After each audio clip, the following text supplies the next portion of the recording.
Oke, selamat pagi, siang, sore buat mahasiswa. Kita ketemu lagi di mata kuliah Desain dan Evaluasi Antarmuka, pertemuan yang ke-8.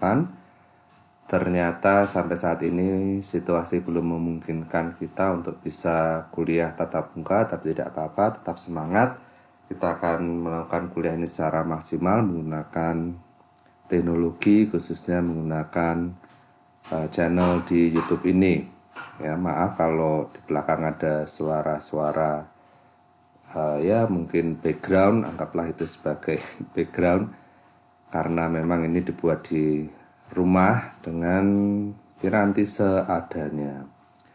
Oke, sebelumnya juga saya ucapkan selamat Paskah buat yang merayakan Paskah. Semoga kemenangan Kristus di kayu salib juga bisa memberi kita semangat, khususnya dalam menghadapi masalah dan situasi saat ini dengan adanya wabah COVID-19. Seperti biasa, kita akan masuk dulu dalam kulsatum kita, khususnya untuk meningkatkan kesadaran terhadap sampah plastik ya, yang sudah mencemari laut kita. Jadi Anda sebagai agent of change, saya harapkan mulai dari diri Anda untuk kita bisa sama-sama mengurangi penggunaan sampah plastik sehingga bisa mengurangi polusi plastik di dunia ini. Ya, ini ada satu infografik yang mengatakan A Nation of Plastics, ya, berapa banyak plastik yang dibuang oleh satu orang dalam, ya ini ada yang per minggu, ada yang per hari gitu ya. Ini data infografis ini adalah di Singapura. Ya, kalau di Singapura aja sekian banyak sampah plastik yang ada gitu ya. Satu orang itu menghasilkan sampah plastik misalnya itu ya, sekolam renang ukuran Olimpik ya dalam 1 tahun. Bayangkan kalau ini di Indonesia, di Amerika, di Cina, ya di Rusia, semuanya di total. Jadi yuk kita mulai mengurangi penggunaan sampah plastik. Nah, kita akan masuk ke materi kita. Kita masih menggunakan bukunya Jeff Sauro dan James R. Lewis, ya, Quantifying the User's Experience, second editions. Hari ini kita akan membahas bab 4, yaitu Did we meet or exceed our goal? Okay. Nah, sebelumnya mungkin saya juga bisa menyarankan mahasiswa untuk boleh install beberapa aplikasi ini. Ya, ada statistical distribution, statistical calculator, t-table, c-table, statistic calculator. Ya, sebetulnya bukan tidak harus aplikasi ini. Anda bisa menggunakan aplikasi apa saja yang Anda bisa, yang Anda suka. Ini adalah beberapa aplikasi yang saya gunakan. Anda juga bisa menggunakan Excel, atau kalau Anda kurang suka menggunakan aplikasi misalnya untuk tabel gitu ya, nanti Anda bisa entah download di tabel, si table gitu ya, atau bisa copy dari, biasanya kalau di halaman belakang buku statistik di appendix-nya itu ada ya si tabel, di tabel yang bisa Anda gunakan untuk mengerjakan hitung-hitungan kita mulai hari ini ya. Nah, saran saya mana yang akan Anda gunakan nanti pada saat TAS ya, mulai dibiasakan ya, walaupun sekarang juga nggak begitu pengaruh karena TAS-nya juga nanti kelihatannya masih akan dilakukan secara online di rumah. Oke, jadi silahkan Anda install aplikasi ini, aplikasi yang lain juga boleh, monggo, mana yang convenience untuk kalian semua. Nah, kita akan lihat dulu dasar statistik ya. Kalau misalnya di sini ada data 8 dari 9 pengguna bisa menyelesaikan tugas yang diberikan. Ya, 8 dari 9 itu berarti sekitar 88,88%. Nah, apakah saya sudah bisa mengatakan bahwa berarti sistem yang saya buat itu bagus? Ya. Nah, 88% memang itu angka yang sangat tinggi ya. Dari 9 orang hanya 1 orang nggak bisa. Tetapi kita lihat juga di situ ada yang namanya margin of error Ya, ini yang garis lurus ini adalah margin of error. Apa itu? Artinya pengukuran kita juga tidak sangat akurat, ada kemungkinan salahnya. Ya, kalau di contoh ini margin of error-nya itu plus minus 23%. Artinya saya bisa saja keberhasilan dari sistem saya itu sebetulnya bukan 88,88%, tapi bisa dari 54,3 sampai 99,9%, ya, atau 100%. Jadi itu masih lebar, ya.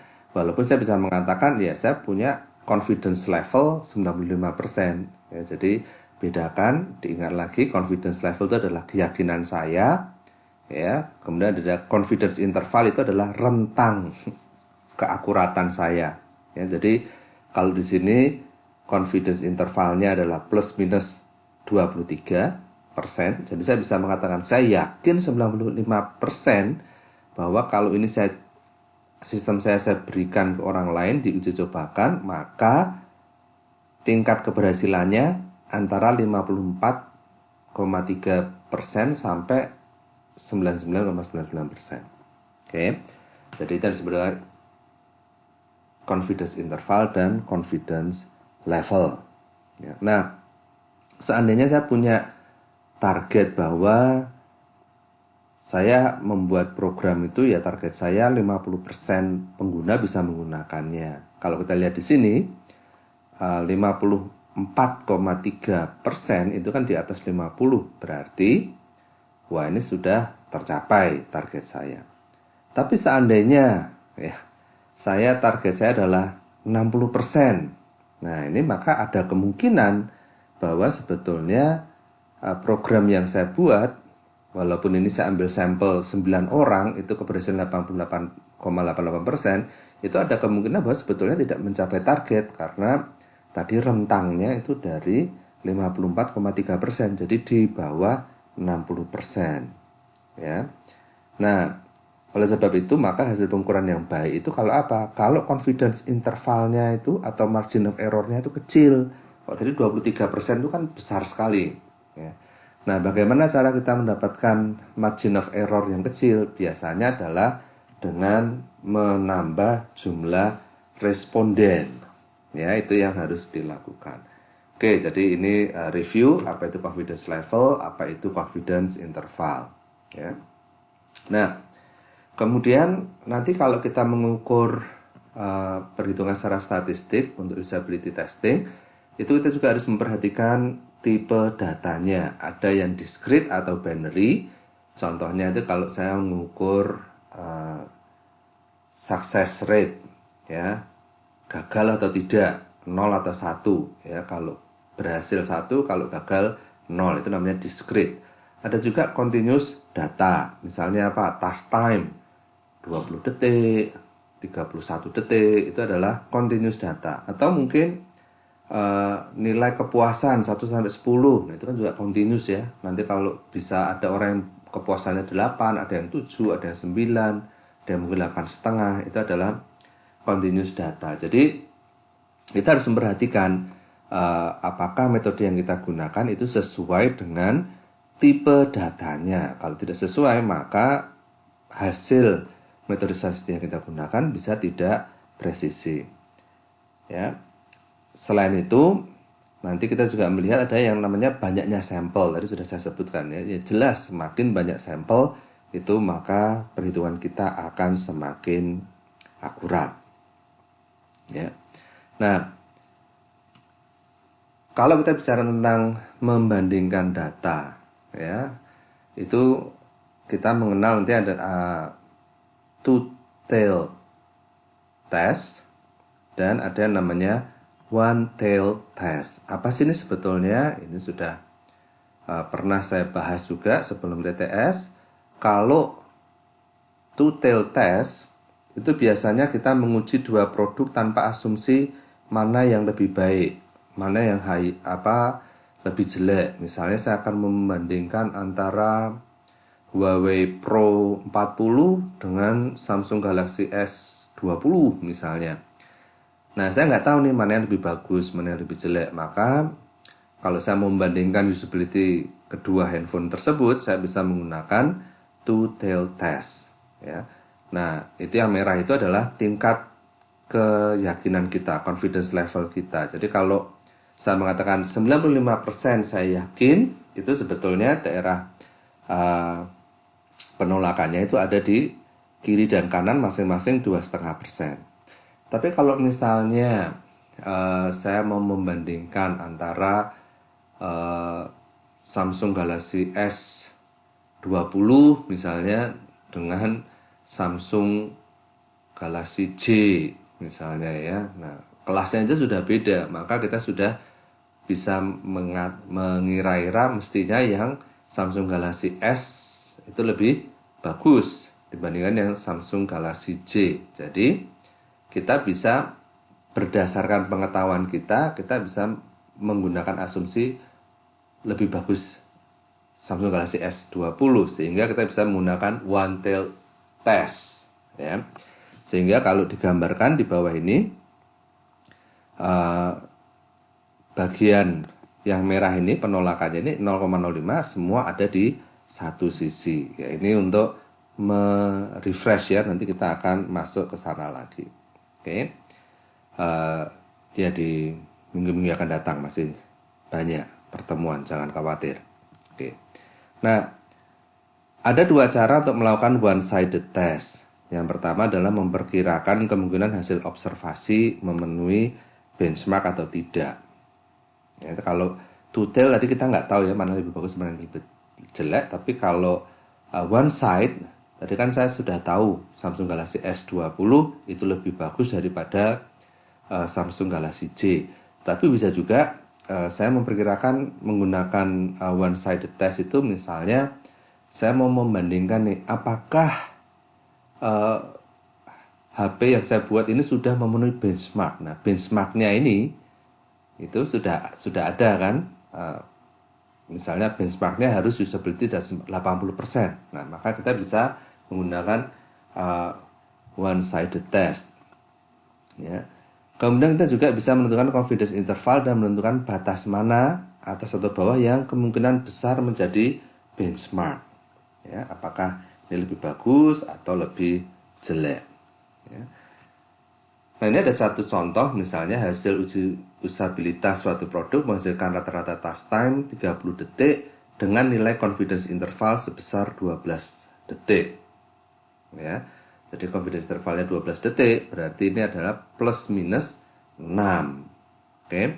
Sehingga kalau saya generalisir hasil uji usabilitas saya, maka mungkin uji usabilitas saya ini task time-nya itu antara 30 plus 6 detik sampai yang paling cepat 30 dikurangi 6 detik, 24 sampai 36 detik. Nah, mungkin kita punya satu benchmark ya, satu aplikasi itu nggak boleh lebih dari 35 detik misalnya task time-nya. Nah, jadi di sini kalau seperti ini maka kita bisa menyimpulkan bahwa wah, ini produk saya berarti belum memenuhi target. Ya, seperti kalau website Anda lihat di www.3 ya, itu ada standar itu mengatakan bahwa website harus selesai sebetulnya itu di-download dalam waktu 1 detik. Kalau lebih dari 1 detik maka atensi pengguna itu sudah mungkin bisa beralih. Ya, ini memang standar W3C ini dibuat dari negara maju ya. Kalau di negara-negara yang berkembang mungkin ya mau tidak mau karena internetnya lemot lebih dari 1 detik ya tetap ditungguin. Gitu ya. Jadi itu ada benchmarknya yang harus kita bandingkan. Oke. Nah, sekarang kita akan masuk pada cara menghitung. Ya. Kalau tadi kita pengantar hanya mereview apa yang sudah pernah kita bahas mungkin sebelum TTS. Sekarang kita lihat, ya tadi sudah disinggung bahwa menghitung statistik usabilitas itu tergantung dari tipe datanya, bisa discrete, bisa continue. Nah, sekarang kita akan melihat dulu yang diskrit. Ya, yang diskrit itu misalnya apa? Misalnya tadi completion rate, gagal atau sukses. Nah, untuk membuat usabilitas testing, maka kita harus tentukan dulu ya. Nanti Anda mungkin bisa buat catatan, mungkin pakai mind map gitu ya. Itu yang saya lakukan ya. Pertama saya harus tentukan ini tipe datanya discrete atau continuous. Kemudian nanti sampelnya besar atau kecil. Ya, kemudian nanti bisa juga kita pikirkan apakah dia within atau between subject, karena masing-masing itu nanti rumusnya berbeda-beda. Ya, enggak usah khawatir, Anda tidak saya minta untuk menghafalkan rumus, yang penting Anda memahami kapan pakai rumus yang mana. Ya, kita lihat dulu yang di sini yang pertama adalah small sample test. Ya. Dikatakan small itu kalau apa? Kalau jumlah suksesnya itu kurang dari 15 atau jumlah gagalnya kurang dari 15. Nah, itu baru bisa disebut dengan small sample test. Misalnya 2 gagal, 10 berhasil. Ya, berarti 2 itu kurang dari 15. Ya. Atau 10 juga kurang dari 15. Tapi sebetulnya ini hanya atau ya, hanya salah satu aja itu kurang dari 15. Yang gagal atau yang sukses itu kurang dari 15. Jadi kalau tadi 8 dari 9 orang sukses, ya, contoh pertama tadi dia juga small sample test, karena apa? Yang berhasil 8, yang gagal 1. Jadi itu dua-duanya kurang dari 15. Ya, kebetulan dua-duanya kurang dari 15. Kalau di sini syaratnya atau, jadi salah satu aja. Oke, nah kita bisa menggunakan persamaan ini ya, dimana probabilitas X itu sama dengan N faktorial dibagi X faktorial kali N kurangi X faktorial kali probabilitasnya pangkat X dikalikan 1 kurangi probabilitas dipangkatkan N dikurangi X. X adalah jumlah responden yang berhasil menyelesaikan tugas, N adalah jumlah seluruh responden atau jumlah sampelnya. Ya, Anda bisa menghitung menggunakan rumus ini, atau kalau Anda mau menggunakan Excel, Anda bisa menggunakan perintah di sini ya, sama dengan binom.dist, kemudian numbers S, samplesnya, trialsnya, kemudian probability-nya, kemudian kumulatif true or false. Ya. Nah, kumulatif itu apa? Namanya kumulatif. Kumulatif itu berarti total. Ya, ini adalah kalau yang di kiri Anda lihat ini adalah probability mass function. Ya, kalau kita melihat probabilitas biasanya bentuknya seperti ini ya, seperti lonceng, distribusi normal. Beda dengan kumulatif distribution, dia bentuknya seperti ini, menambah, gitu ya. Nah, apa sih bedanya yang kiri dengan yang kanan? Yang kiri itu tidak kumulatif, yang kanan itu yang kumulatif. Ya. Kalau kumulatif itu artinya total ya, jumlahnya. Jadi kalau misalnya saya mengatakan kemungkinan lempar dadu hasilnya 5 atau lebih kecil, itu dia kumulatif. Karena bisa 5, bisa 4, bisa 3, bisa 2, bisa 1. Ya. Tapi kalau dia tidak kumulatif, misalnya probability mass function, discrete, maka itu kemungkinan lempar dadu hasilnya tepat 5. Ya. Jadi kalau hasilnya tepat 5 ya hanya 1/6, ya kan? Karena dadu itu 6 sisi, ya. Kemudian 5 itu adalah satu dari sisinya. Jadi ini perbedaan antara kumulatif dengan yang tidak kumulatif. Ya, kita bisa masukkan di situ.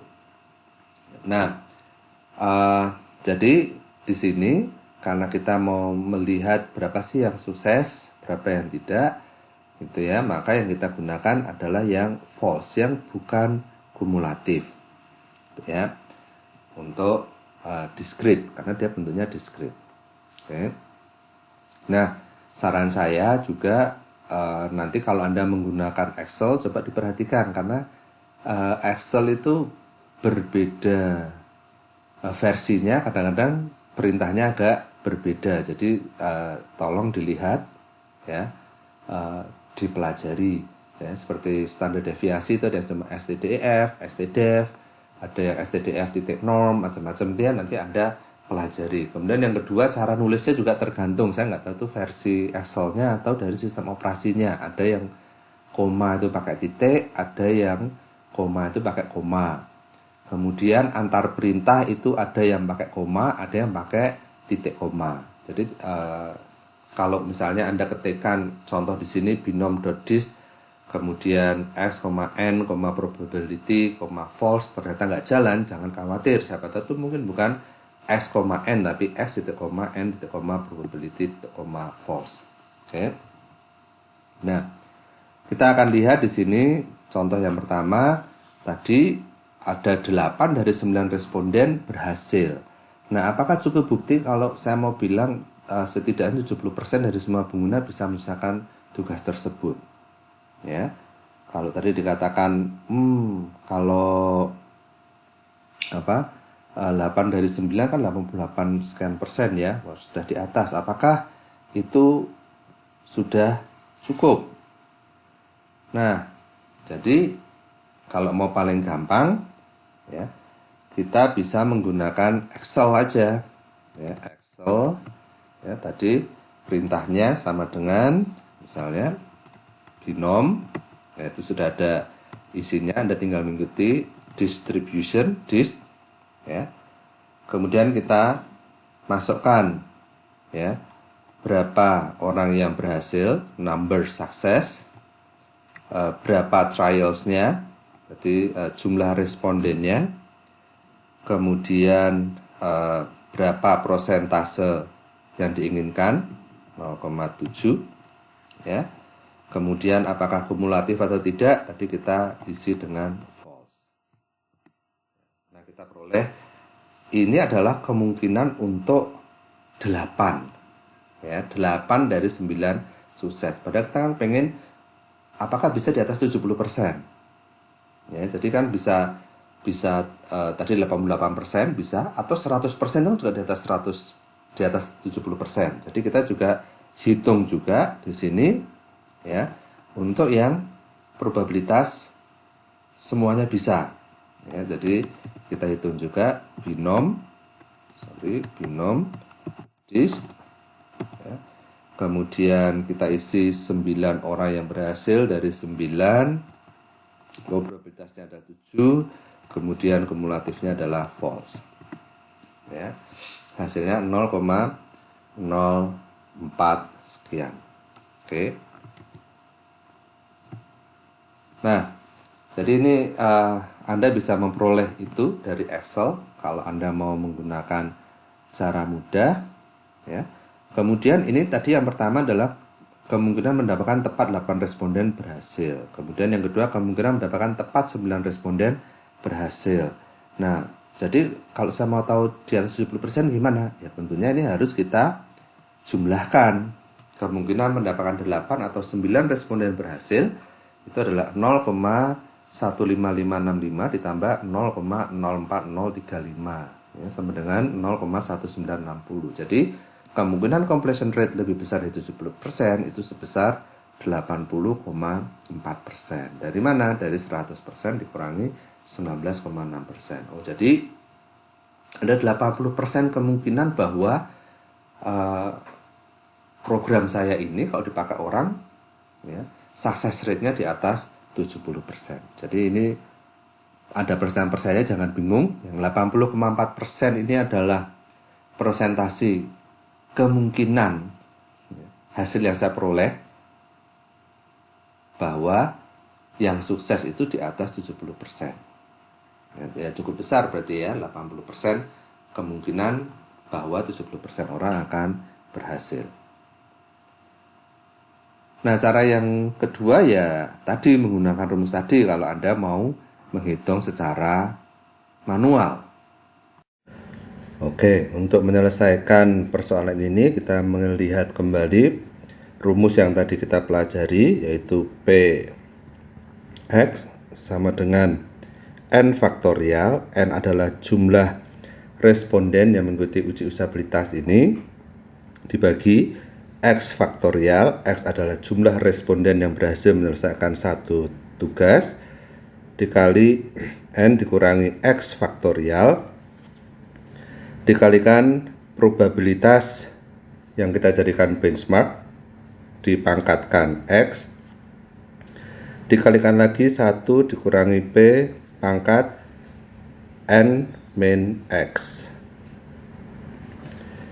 Nah, dari soal ini kita ketahui bahwa jumlah respondennya ada 9 orang, kemudian yang berhasil ada 8 orang, kemudian probabilitas yang dijadikan benchmark adalah 70%. Nah, kalau secara hitungan biasa, maka kita bisa mengatakan success rate-nya adalah 88,9%. Ini dapat dari mana? 8 bagi 9 sama dengan 88%. Tapi apakah kita bisa lalu mengatakan, 88,9% itu sudah di atas 70%?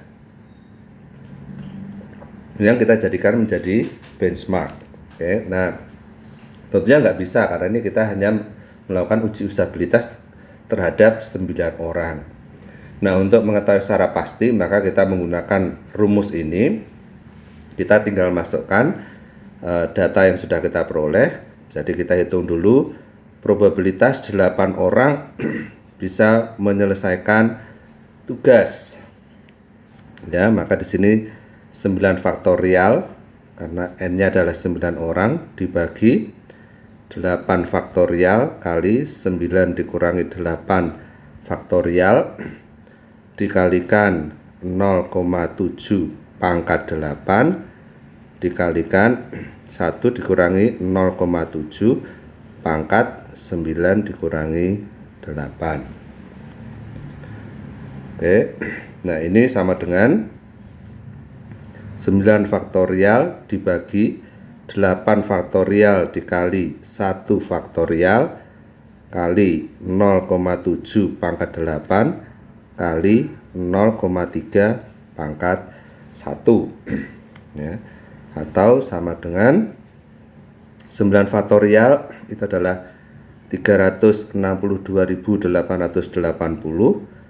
dibagi 8 faktorial itu adalah 40.320 dikalikan 1 faktorial itu adalah 1, 0,7 pangkat 8 0,058 dikali 0,3 pangkat 1 ya 0,3 ya. Ini kita peroleh hasilnya adalah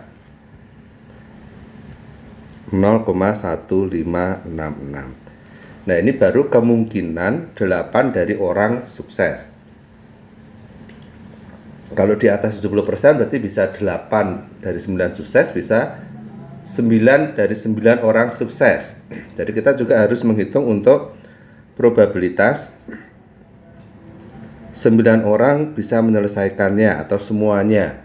Ya, jadi kita ulang lagi, kita masukkan N-nya 9%, 9 faktorial, kemudian yang sukses 9 orang berarti 9 faktorial dikalikan 9 dikurangi 9 faktorial kemudian dikalikan 0,7 pangkat 9 dikali 1 dikurangi 0,7 pangkat 9 dikurangi 9. Nah, ini sama dengan 9 faktorial dibagi 9 faktorial kali 0 faktorial dikali 0,7 pangkat 9 dikali 0,3 pangkat 0.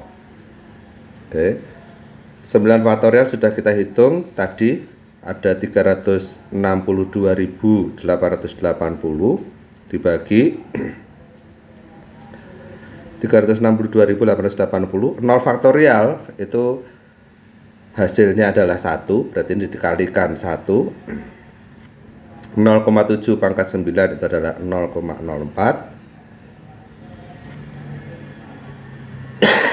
Sesuatu dipangkatkan 0 hasilnya adalah 1. Ya, jadi 0,3 pangkat 0 adalah 1.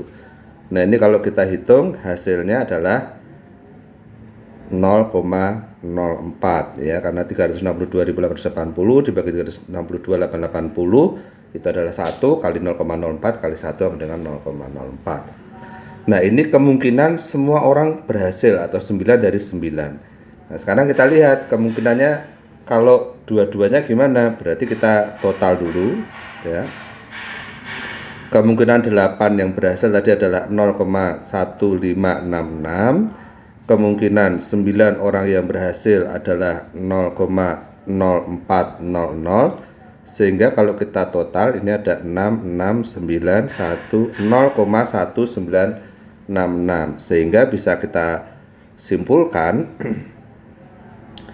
kemungkinan completion rate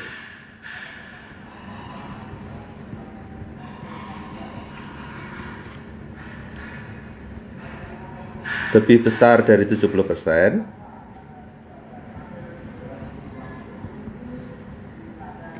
adalah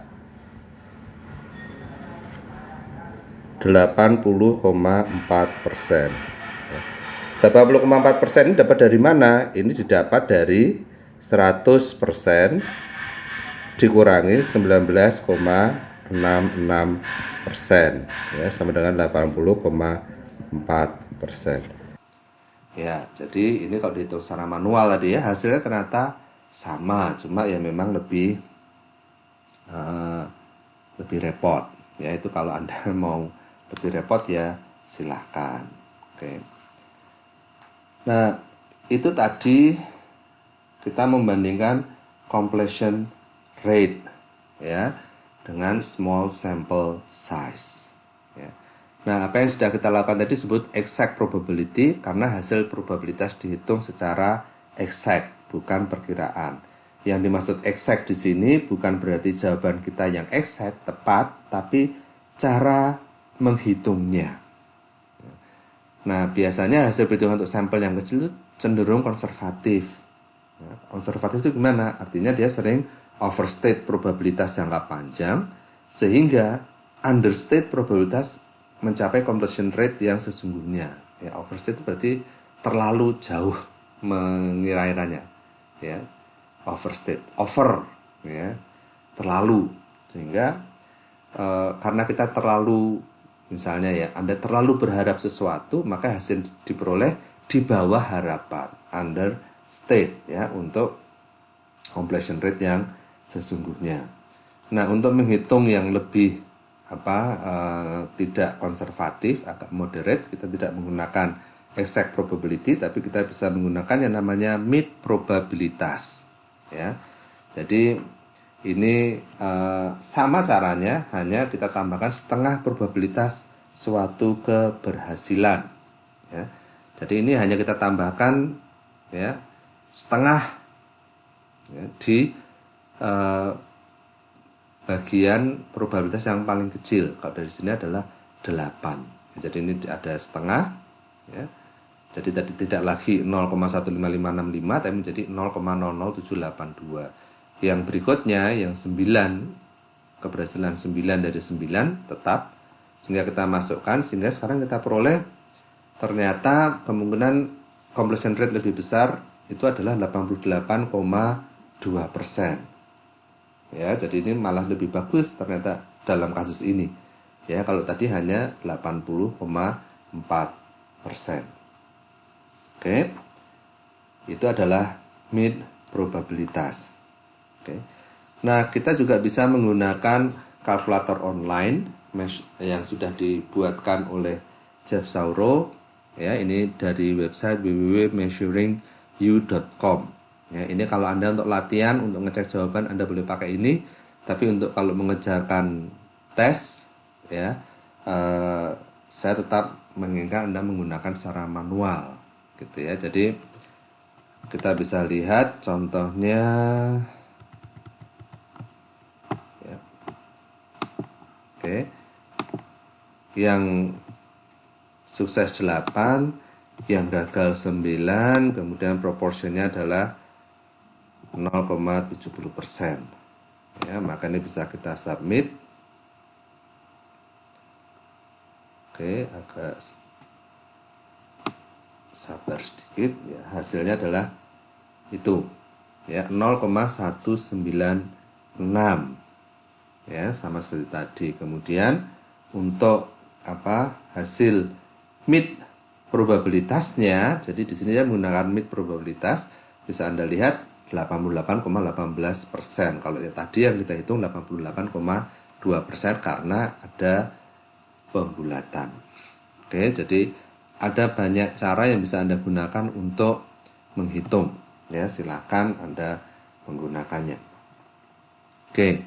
Nah, yang kedua adalah large sample test. Kalau tadi small sample test itu adalah yang sukses atau yang gagal kurang dari 15.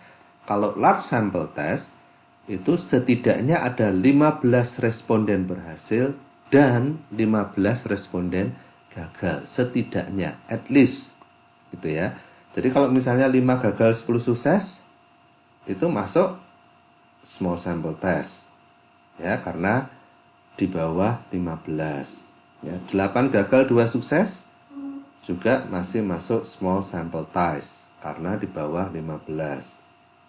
20 gagal 30 sukses masuk large sample test karena yang gagal 20 itu di atas 15, yang sukses 30 di atas 15, masuk large sample test. Kalau 5 gagal 25 sukses masuk small atau large. Kita lihat 5 yang gagal berarti kurang dari 15. 25 yang sukses itu lebih dari 15. Padahal di sini syaratnya adalah 15 responden berhasil dan 15 responden gagal. Jadi yang memenuhi syarat hanya 25 yang sukses, yang 5 gagal itu kurang. Jadi kita menggunakan small sample test. Kalau small sample test itu yang gagal kurang dari 15 atau yang sukses kurang dari 15. 5 gagal kurang dari 15. Ya, itu kalau kita mau menggunakan menentukan small apa large yang betul gitu. Oke. Nah, kembali ke sini, rumus yang kita gunakan di sini ya adalah Z sama dengan itu ya, proporsi completion rate ya, dikurangi benchmarknya dibagi akar benchmark kali 1 dikurangi benchmark dibagi N atau jumlah respondennya gitu ya. Kalau masih bingung, kita langsung lihat contohnya aja, semoga jadi ingat. Oke. Hasil dari suatu remote unmoderated test menunjukkan bahwa 85 dari 100 responden dapat menemukan produk yang diminta dan menambahkannya ke keranjang belanja. Apakah terdapat cukup bukti untuk menyimpulkan bahwa setidaknya 75% pengguna dapat menyelesaikan tugas? Ya, jadi ini bisa kita lihat, orang yang sukses jumlahnya 85%, benchmarknya adalah 75%. Ya, kita lihat di sini yang sukses 85 lebih besar dari 15. Ya, yang gagal 15 itu juga setidaknya 15. Jadi dan ini terpenuhi. Nah, kita bisa masukkan ke rumusnya ke sini untuk menghitung Z ya. Nanti kalau Z-nya sudah ketemu, baru kita hitung normal S distribution-nya berapa nilainya. Oke. Nah, ini cara menghitung Z-nya. Oke, jadi tinggal kita masukkan ke dalam persamaan. Orang yang berhasil ada 85 dari 100, berarti itu adalah 85%, dikurangi benchmarknya adalah 75%. Ya, kemudian ini dibagi dengan akar 0,75 benchmarknya, P-nya dikali 1 min 0,75 dibagi N-nya adalah 100. Ya, sehingga kita peroleh hasilnya adalah 2,309. Nah, setelah ketemu nilai Z-nya, 2,309. Sekarang kita masukkan ke sini ya, norm S distributionnya ini. Jadi kita bisa masukkan di sini. Ini saya hapus dulu ya. Sama dengan norm titik S titik distribution ya. Z-nya berapa tadi? 2,309. Kemudian untuk kumulatifnya kita kasih true ya. Maka ketemu hasilnya adalah 0,989528. Oke. Ini untuk menghitungnya ya. Kenapa kok true ya, karena di sini kita menggunakan Z distribution ya. Tadi kan pertanyaan adalah Z yang dimasukkan, nilai Z ya. Kalau kita lihat dua tabel ini yang tabel tadi ada penolakan ya, biasanya penolakannya itu adalah yang sisi kanan di sini ya. Tapi kalau Z ya, tabel entry for Z-nya agak beda. Dia yang sebelah sini, makanya ini kebalikannya, kumulatifnya. Kita mau lihat yang ke sana, kanan ke atas. Ya, kalau bingung ya nanti bisa ambil mata kuliah statistik lagi. Kalau enggak ya yang penting dihafalkan aja. Kalau yang tadi itu kita pakainya false, kalau untuk yang ini kita pakainya true. Gitu aja ya. Enggak usah dihafalkan juga nggak apa-apa ya. Buka catatan aja boleh. Oke. Jadi kesimpulannya 98,95% kemungkinan bahwa setidaknya 75 responden bisa menyelesaikan tugas. Ya, jadi ada hampir 100% kemungkinan bahwa kalau ini saya uji cobakan, success rate-nya itu di atas 75%. Ya, jadi jangan bingung kok ada persen sama persen. Yang satu itu adalah persen kemungkinan hasilnya. Kemudian yang kedua adalah persen hasil dari uji usabilitasnya. Oke. Itu kalau kita membandingkan completion rate ya. Kita lihat lagi contoh kedua. Jika 233 dari 250 responden dapat menyelesaikan tugas yang diberikan, apakah terdapat cukup bukti untuk menyimpulkan bahwa setidaknya 90% pengguna dapat menyelesaikan tugas ya. Berarti di sini bisa kita masukkan 233 dengan 250 itu 93,2%. Kemudian targetnya 90%, dimasukkan ke sana, kita peroleh 1,687. 1,687 kita masukkan ke Excel, kita peroleh hasilnya 0,9542. Jadi kesimpulannya 95,42% probabilitas bahwa setidaknya 90 responden dapat menyelesaikan tugas. Oke. Jadi ini untuk yang discrete. Sekarang bagaimana untuk yang continue? Tadi kan ada dua jenis data. Ya. Contoh continue itu apa? Contoh continue itu misalnya time task, ya, berapa waktunya. Kemudian satisfaction score. Misalnya saya kasih 1 sampai 10, 1 sampai 5 itu adalah continue. Ya. Nah, sekarang kita akan lihat contohnya di sini. Membandingkan satisfaction score ya dengan satu benchmark. Benchmark itu adalah apa? Misalnya target saya sekian, tercapai enggak. Oke. Jadi satisfaction score dapat dianggap sebagai data yang continue, sehingga untuk ini kita menggunakan t-test untuk data yang besar maupun kecil. Nah, jadi kalau yang di sini ini tidak membedakan antara sampelnya besar atau kecil ya. Contohnya benchmark itu kalau menurut Sauro untuk produk-produk tertentu misalnya HP itu 67% itu sudah bagus benchmarknya ya. Jadi ini bisa dihitung T-nya itu adalah rata-rata sampel dikurangi benchmark yang diuji dibagi standar deviasi sampel ya, akar jumlah sampelnya. Oke. Kita lihat contoh pertama di sini. 20 responden diminta untuk melakukan beberapa tugas umum, menelepon, nambah kontak, mengirim pesan pada sebuah desain baru HP. Di akhir percobaan, mereka diminta mengisi kuesioner SUS. Ada 10 pertanyaan. Hasil rata-rata dari SUS scores adalah 73 dengan standar deviasi 19. Dapatkah disimpulkan bahwa usabilitas HP baru ini lebih baik dari standar kepuasan industri sebesar 67?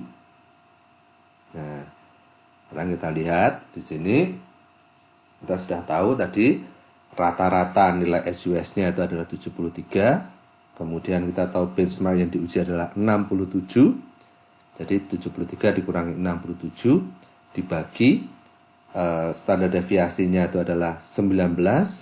Kemudian jumlah respondennya adalah 20, kita akarkan. Ketemu 1,41. Nah, hasil ini 1,41 kita masukkan ke dalam Excel sama seperti tadi. Sama dengan t.dist. Kemudian kita masukkan X-nya 1,41. Kita masukkan degree of freedom, ya. Kemudian kita masukkan kumulatifnya. Di sini kita beri true. Nah, saya kok nggak yakin kalian tahu apa itu degree of freedom, ya, derajat kebebasan. Oke, kita akan balik lagi. Ini saya nggak tahu ini statistik dasar atau statistik mana SMA, ya. Kalau saya punya persamaan Y sama dengan A plus BX, ya, Y sama dengan A plus BX, maka nilai Y itu ditentukan oleh, ya, A, B, dan X. Ada 3 variabel, ya. Kalau misalnya A-nya sudah diketahui, A-nya itu 2, maka nilai Y itu tergantung dari B dan X.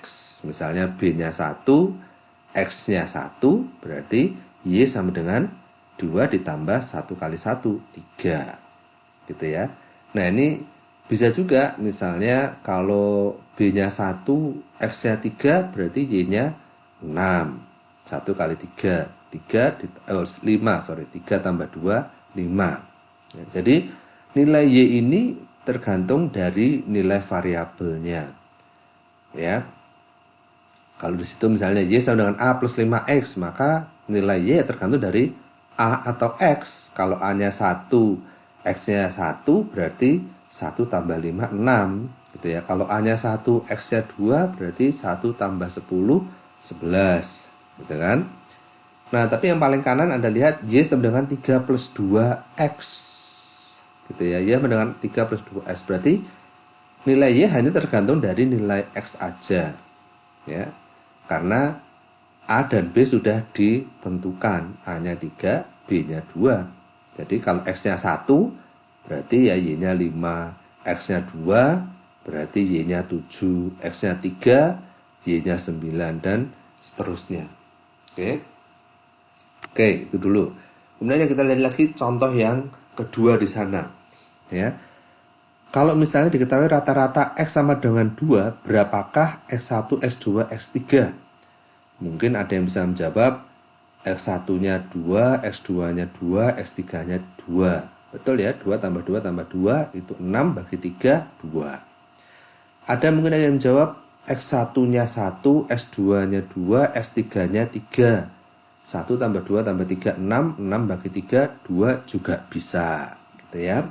Atau mungkin ada yang X1 6, X2 0, X3 0. 6 tambah 0 tambah 0, 6 dibagi 3, 2. Jadi bisa macam-macam nilai X1, X2, X3-nya. Tapi kalau sudah ditentukan 1, maka ya tinggal S1 atau S2. Ya kalau sudah S3-nya kita tentukan 1, misalnya X1-nya tinggal mungkin 1, 1, 4. Mungkin 1, 2, 3. Ya, mungkin 1, 3, 2.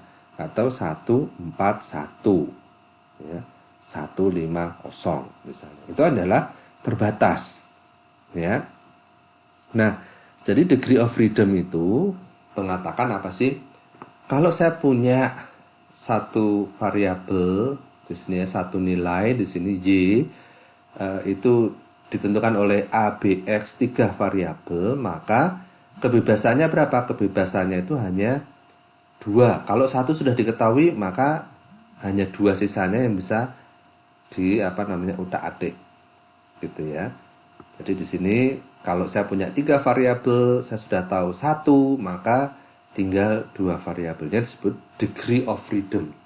Ya, jadi di sini degree of freedom itu sama dengan n dikurangi 1.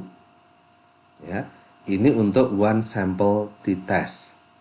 Ya, jadi untuk one sample t-test degree of freedom sama dengan n dikurangi 1. Tetapi nanti kita akan lihat ada yang namanya two sample t-test. Kalau two sample t-test itu degree of freedom-nya ngitungnya tidak sesederhana n dikurangi 1, jumlah responden dikurangi 1, tapi degree of freedom-nya adalah ya S kelompok 1 dikuadratkan, ya, ini atau varian 1 dibagi responden 1, jumlah responden kelompok pertama, ditambahkan varian kedua, ya, dibagi jumlah responden kedua, dikuadratkan, dibagi, ya, varian kelompok 1 dibagi jumlah responden kelompok 1 dikuadratkan, dibagi responden kelompok 1 kurangi 1, plus dan seterusnya.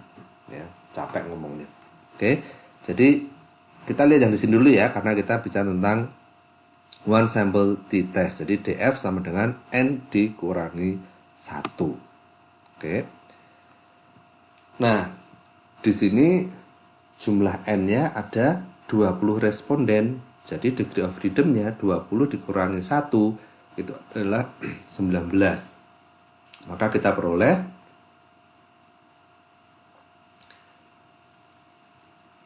hasil uji usabilitas menunjukkan 91,27% probabilitas bahwa HP baru tersebut memiliki skor kepuasan yang lebih baik dibandingkan standar industri. Ya. Contoh yang lain, dalam suatu usability test baru-baru ini 172 responden mencoba menggunakan akses situs persewaan mobil. Hasil kuesioner SUS menunjukkan rata-rata skor kepuasan adalah 80 dengan standar deviasi 23. Dapatkah disimpulkan bahwa skor rata-rata populasi lebih besar dari 75? Ya. Tinggal kita masukkan ke rumusnya tadi, ya, rata-ratanya adalah 80, penilaiannya, kemudian targetnya adalah 75 yang kita inginkan, gitu ya. Kemudian standar deviasinya adalah 23, kemudian jumlah respondennya adalah 172, diperoleh 2,85. Nah, ini kita masukkan ke Excel. Kita bisa ketikkan sama dengan t.dis 2,85, 171, true, diperoleh hasil 99,75% probabilitas bahwa populasi memiliki skor kepuasan yang lebih baik dibandingkan standar industri. Wah, ini jadi bagus banget hasilnya. Ya. Nah, kadang ada orang yang ingin mengubah rating yang kontinu menjadi discrete. Ya. Jadi, saya mau menghitung pakai cara discrete seperti yang contoh pertama tadi ya. Sukses atau tidak. Ya. Nah, kita bisa mengubah kontinu menjadi discrete, kemudian nanti ngitungnya pakai cara yang pertama tadi. Ya. Misalnya di sini rating kepuasan sudah bisa disederhanakan menjadi binary, ya, puas atau tidak. Kalau nilainya 1, 2, 3 dianggap tidak puas. Kalau nilainya 4 dan 5 dianggap puas. Jadi kan binary ya, hanya puas atau tidak puas. Ya, tidak, gitu ya, 0, 1. Nah, kerugiannya memang presisi pengukurannya berkurang, ya. Semakin sulit untuk mengukur perbaikan, improvement, karena kita nggak tahu secara tepat gitu nilainya berapa sih gitu. Ini improvement, ini untuk improvement programnya maksudnya. Dan dibutuhkan sampel yang cukup besar untuk dapat mendeteksi perbaikan dan mencapai benchmark yang diinginkan. Ya, nevertheless, kita lihat contohnya. Di sini ada 12 pengguna menguji situs Matahari Store dan memberikan tanggapan terhadap respon, "Saya merasa yakin dan aman melakukan transaksi melalui situs ini." Skala 1 sangat tidak setuju, skala 5 sangat setuju. Hasil rating dari 12 orang pengguna tersebut adalah 4, 4, 5, 5, 5, 5, 3, 5, 1, 5, 5, 5. Dapatkah disimpulkan bahwa 75% pengguna merasa yakin dan aman bertransaksi di situs Matahari Store?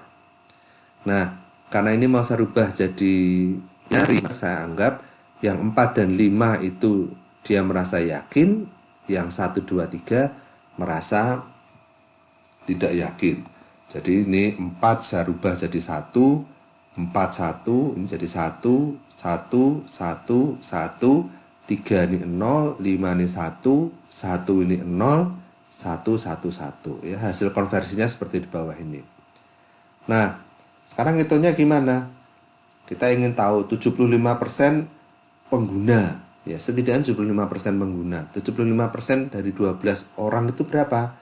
Berarti 3/4-nya ya, 3/4 dari 12. Jadi 9 orang, di atas 9 orang. Di atas 9 orang itu merasa yakin dan aman. Berarti kita bisa menghitung ya seperti tadi untuk probabilitas 10 orang itu merasa aman, 11 orang merasa aman, 12 orang merasa aman. Ya, sehingga ini kalau kita bilang minimal di atas 9 merasa aman, berarti bisa 10, bisa 11, bisa 12 karena respondennya 12. Nah, kemudian di sini tinggal kita jumlahkan. Kalau mau tidak konservatif, ya kita pakai mid P tadi, kita tambahkan setengah di perhitungan yang pertama. Kita peroleh hasilnya adalah 0,275. Artinya apa? Artinya kemungkinan 75% pengguna setuju dengan respon tersebut adalah 72,5%. Ya lumayan lah 72,5% itu. Tidak bagus-bagus banget, tapi ya di atas 70% ya sudah lumayan ya. Nah, di sini kita juga bisa lihat ini ngitungnya pakai small sample size. Kenapa? Karena dari 12, 10 orang yakin, itu berarti kurang dari 15. 2 orang tidak yakin atau merasa aman, itu juga kurang dari 15. Oke, kalau misalnya yang yakin dan yang tidak yakin lebih dari 15, kita ngitungnya pakai large sample test ya.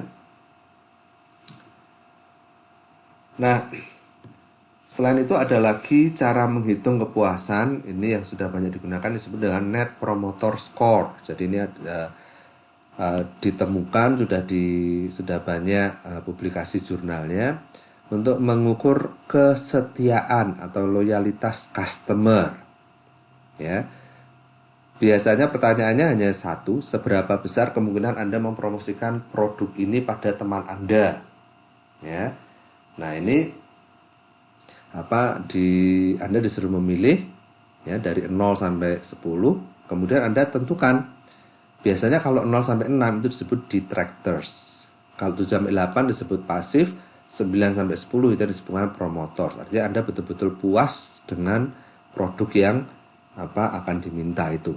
Ya, ini contoh-contoh Net Promoter Score yang pernah saya peroleh. Ini ya, Agoda. Habis pakai Agoda, tell us what you think on a scale of 10 to 0. How likely is it that you would recommend our website to a friend or colleague, misalnya.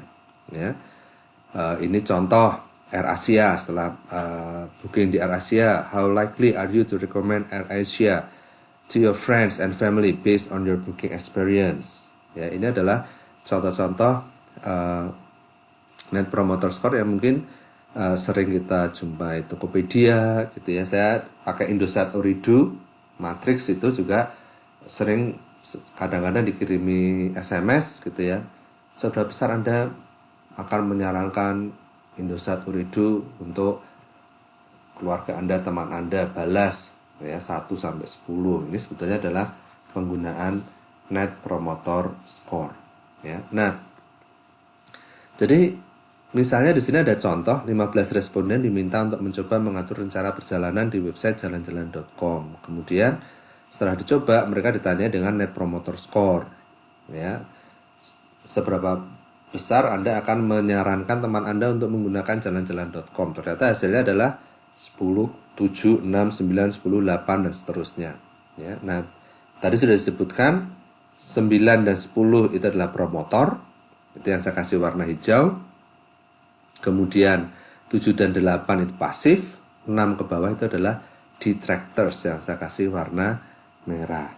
Oke, nah untuk net promoter scores itu rumusnya adalah berapa banyak yang promoters, ya, promote berapa persen dikurangi berapa banyak yang detractors. Kalau di sini yang promote yang nilainya 9 dan 10 itu ada 1, 2, 3, 4, 5, 6, 7 dari 15, berarti itu sekitar 46,67%. Yang detractors itu hanya 3, sekitar 20%, maka tingkat loyalitas pelanggan jalan-jalan.com ini rendah ya, hanya 26,67%. Oke, jadi memang idealnya itu dia akan tinggi nilainya kalau memang tidak ada detractors, ya minimal promoters dan pasif itu tinggi. Ya. Oke, ini adalah ringkasan untuk bagian yang pertama. Kalau ada beberapa rumus yang sudah kita pelajari, binomial untuk small sample, kemudian binomial untuk large sample, kemudian one sample t-test untuk continuous data, ya, dan yang di bawah ini tidak saya ajarkan. Tapi kalau Anda misalnya tertarik, Anda bisa baca di bukunya Sauro, karena bukunya Sauro itu banyak rumus-rumus yang nanti bisa Anda pelajari. Saya hanya kasih contoh karena nanti waktunya tidak cukup. Oke. Nah, untuk latihan tugas dikumpulkan minggu depan. Silakan Anda hitung hasil suatu benchmark tes menunjukkan bahwa 18 dari 20 pengguna dapat menyelesaikan tugas dengan baik. Dapatkah dikatakan bahwa setidaknya 70% pengguna dapat menyelesaikan tugas? Ya. Hasil suatu benchmark tes menunjukkan bahwa 18 dari 20 pengguna dapat menyelesaikan tugas dengan baik. Dapatkah dikatakan bahwa setidaknya 70% pengguna dapat menyelesaikan tugas? Oke, jadi pertama Anda tentukan dulu, ini kalau bisa menyelesaikan tugas, success rate, ini berarti dia datanya discrete atau continuous. Kemudian setelah itu Anda bisa tentukan apakah ini sampelnya ini small atau large. Baru Anda pergunakan rumus yang sesuai. Oke, kita istirahat dulu. Nanti ada satu video lagi, kita masuk ke bagian kedua.